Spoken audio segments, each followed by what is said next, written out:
একটি ক্লুলেস হত্যা মামলার রহস্য উদ্ঘাটন। গত 14 তারিখে এই হত্যাকাণ্ডটি সংঘটিত হয় এবং গত 8 তারিখে একটি 999-এর একটি কল পেয়ে পুলিশ আটোয়ারি থানাধীন রাধানগর ইউনিয়নের সেই ঘটনাস্থলে যায়। যাওয়ার পর সেখানে একটি ট্যুরকে ই-বাইকের ব্যাটারি চুরি সংক্রান্ত বিষয়ে তাকে হাতে নাতে পাবলিক দ্বারা ধৃত হয়। পুলিশ তাকে ধরে নিয়ে আসে থানায়। তখন তার পকেটে একটি মোবাইল পাওয়া যায়। সেই মোবাইল দেখে দেখা যায় যে তার মোবাইলে কিছু ভিডিও এবং নগ্ন একটা মেয়ের ভিডিও এবং নগ্ন ছবি আছে। তখন তাকে জিজ্ঞাসাবাদে জানা যায় যে একটি চাঞ্চল্যকর তথ্য সে দেয় হত্যা সম্পর্কে। বিষয়টি হলো গত 14 তারিখে যে মেয়েটি হত্যা হয়েছিল সেটা সহ ওই মেয়েটি সহ এই ছেলেটি দিনাজপুর থেকে ট্রেনে করে পঞ্চগড় আসার পথে তার সাথে রাস্তায় পরিচয় হয়। পরিচয়ের পরে তারা দুজনে এসে আটোয়ারি কিসমতপুর রেল স্টেশনে নেমে সেখানে একটা শাপলা কিন্ডার গার্ডেন আছে। সেই কিন্ডার গার্ডেনের একটা রুম ছিল যার দরজা ছিল না। সেখানে মেয়েটিকে এই মাসুদ বিন সাজ্জাদ নামের যে ছেলেটি যার বাড়ি পঞ্চগড়ের বোদা থানাতে, সেই মেয়েটিকে কয়েকবার ধর্ষণ করে তারপর মেয়েটাকে এনে রেল স্টেশনের পূর্ব পাশে একটি সুপারি বাগানে তখন রাত 12:15টার সময় এখানেও কয়েকবার দর্শন করে।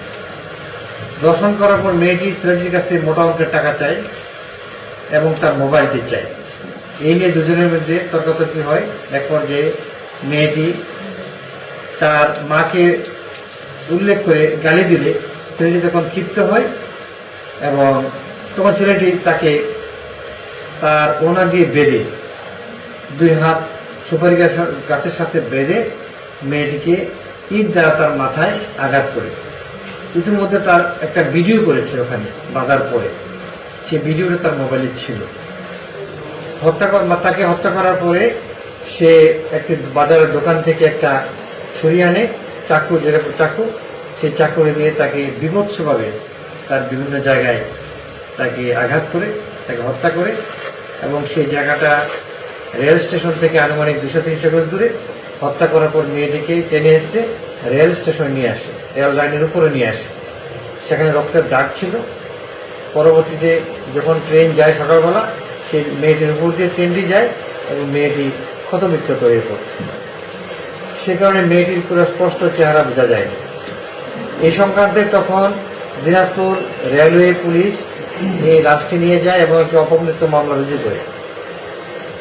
একটি বলার বিষয় হলো এই সংক্রান্তে একটি তখন ভুল্লি থানায় একটি মামলা হয়, ঠাকুরগা থানা। এই সংক্রান্তে হয় না, তার আগে একটি মামলা হয় অপহরণ নামে। তখন ওই মামলার যারা বাদী তারা মনে করে যে এই মেয়েটি হয়তো তাদেরই মেয়ে, যে মেয়েটি অপহৃত হয়ে গিয়েছে। তারা তখন তাদের মেয়ে মনে করে মেয়েটি তাদেরকে দাফন করে নেয়।